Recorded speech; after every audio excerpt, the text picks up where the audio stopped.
Welcome to 5 Good Minutes. You're listening to today's inspirational message on the fruit of the Spirit with Bjorklund. Taking a few weeks here to consider each of the words that make up the fruit of the Spirit. And today we're going to begin the week looking at the word joy. So let me ask you, do you consider yourself a joyful person? Do the people closest to you consider you joyful? You know, it's funny, when I ask that question of myself, I feel like overall I'm joyful, but I'm not sure that my wife or my kids would say, if I had, 5 characteristics to describe you, if joy would crack the top 5. Now, in one way, that's a tall order because the fruit of the Spirit is 9 long, and to think any of us would have all 9 high is probably a little goofy. But it's important to note when we come to the fruit of the Spirit that fruit is singular, meaning these all grow together.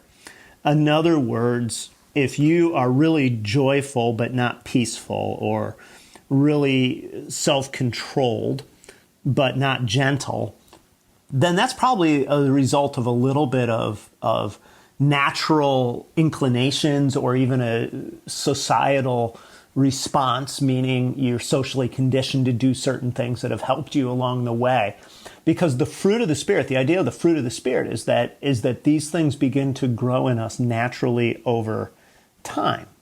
So when I say that I'm not sure that my family would necessarily see me as joyful, maybe they're speaking of the inclination that's just natural in my heart.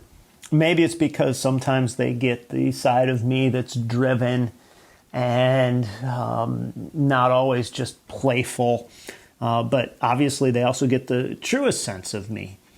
But I think it's important for us to get to the definition of joy. So joy is the Greek word chara, and it means, in many ways, to delight in God for the beauty and worth of who He is. That's one person's definition. Chara is a word that has a sense of just this inner peace and tranquility. Now, the opposite of joy is either happiness, and you've probably heard people say this, and that is happiness is something that is dependent on circumstances, where joy is something that transcends circumstances, or it's a hopelessness and a fear. So happiness, but when I say it's the opposite, it's similar, but it's opposite in the sense of it is conditioned on our circumstances.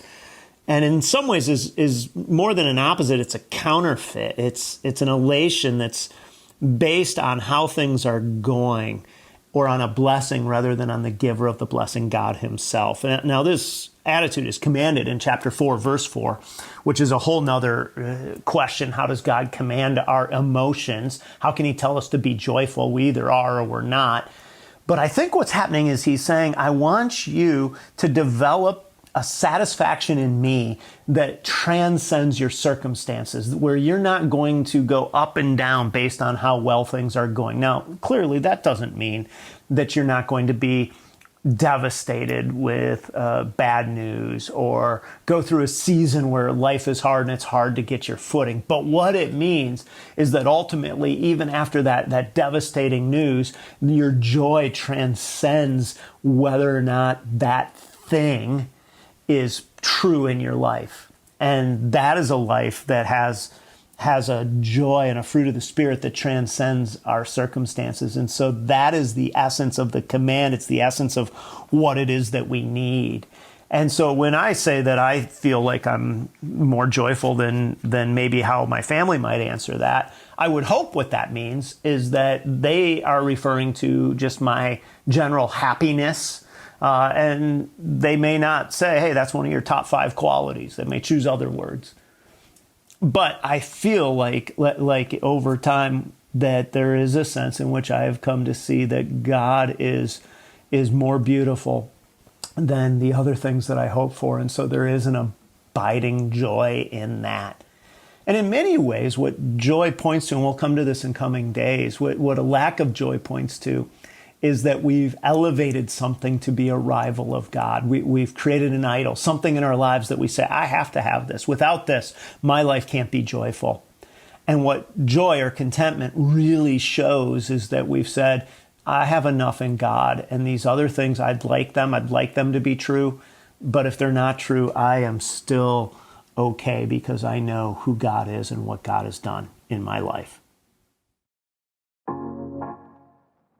Thanks for joining us here today. There's a lot of great content to explore on Orchard Hill Plus and on the Orchard Hill main feed from the weekend. Have a great day.